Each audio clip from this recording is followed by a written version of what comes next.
And now, next up to bat is this sexy black brother, Aramith Trimiar. Yes, he wrote the book Homeless to Homeowner.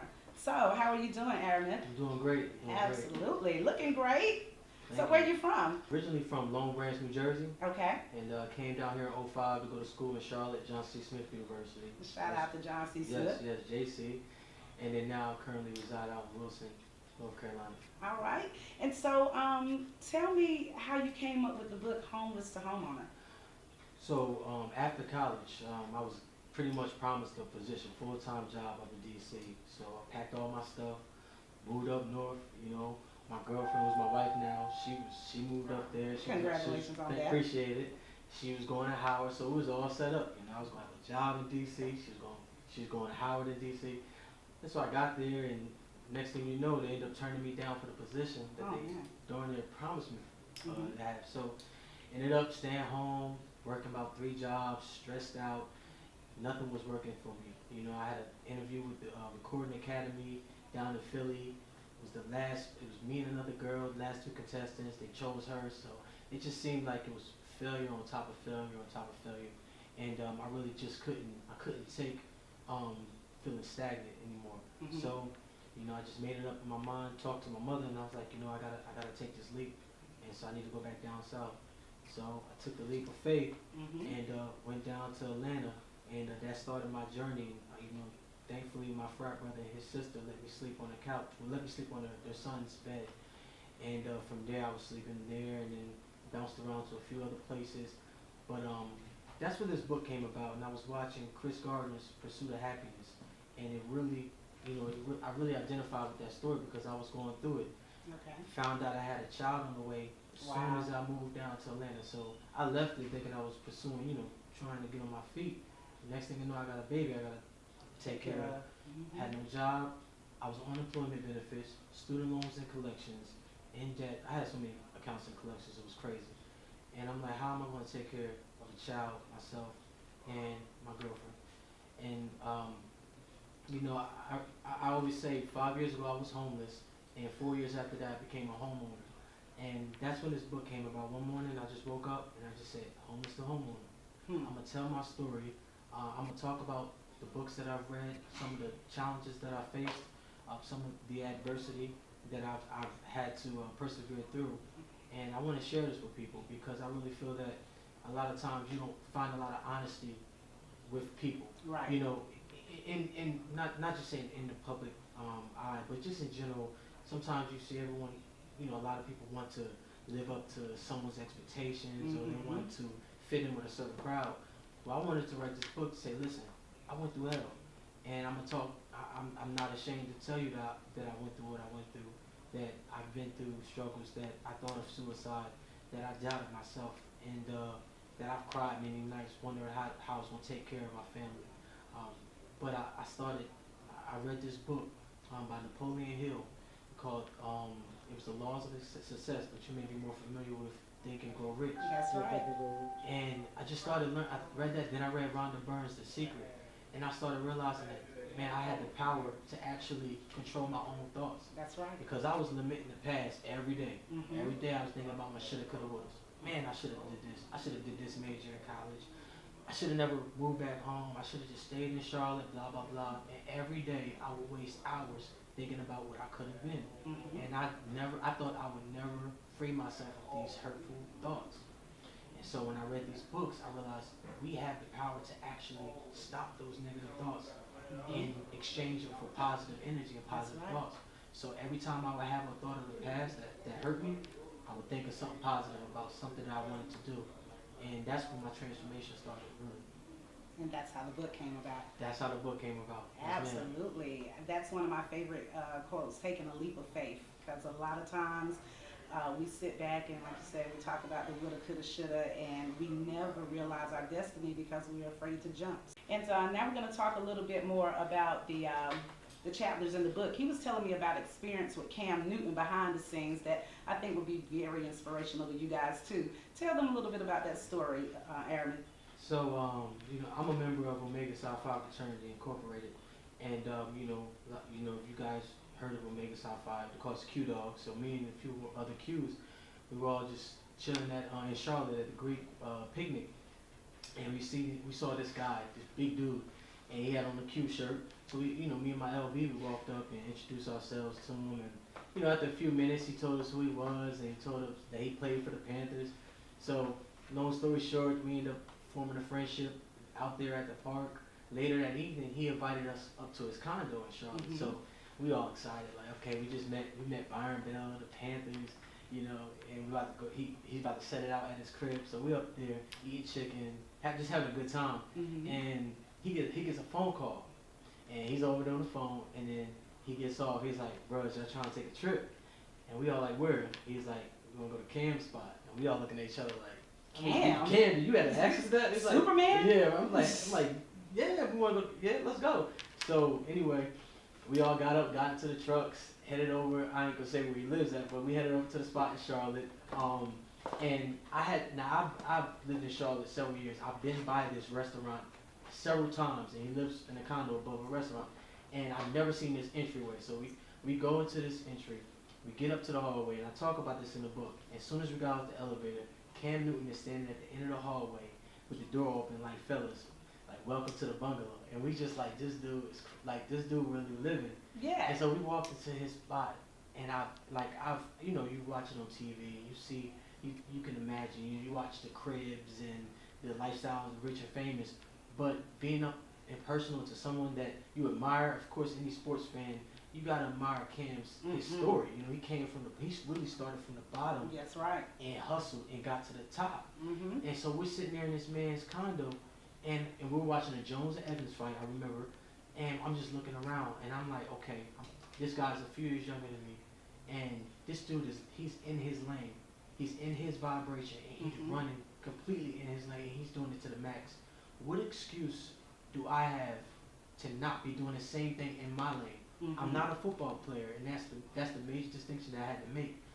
You should emulate successful people, but don't get down on yourself and don't compare yourself to them. Yes. But use that energy to help propel you into your own lane. So I'm like, well, I can't be a Cam Newton because that's not my lane. Mhm. However, his energy, I can use that energy to positively charge where I'm at in life. True And indeed. that night changed my life.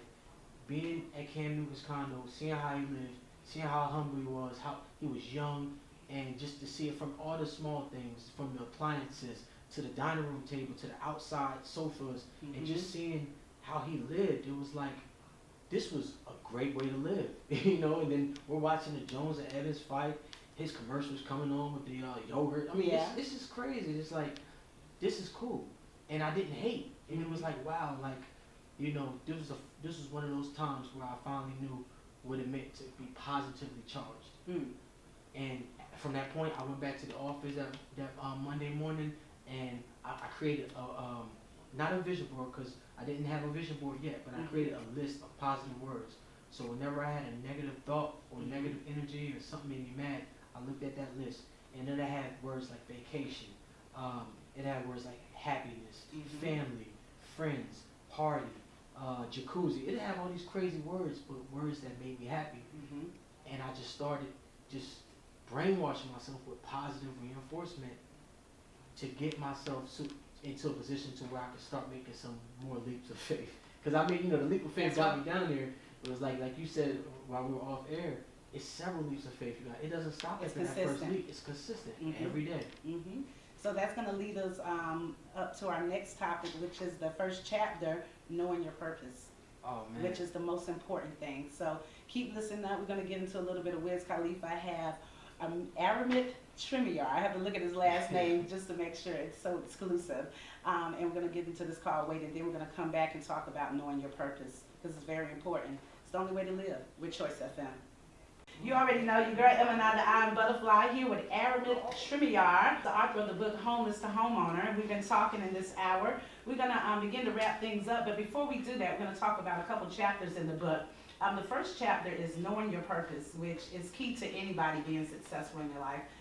What do we talk about in this chapter, Aramith? Well, in this chapter, I base it off of the book The Alchemist by Paulo Coelho, and in that book, it talks about a story of a young man named Santiago, and he's on a journey to pretty much find himself, to find his purpose. He ends up finding out that it's been inside the entire time, like with most of us.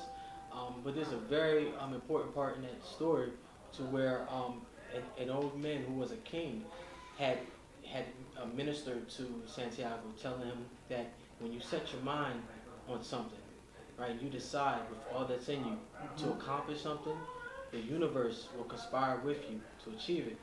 And that was so powerful to me because it's like, just think about it.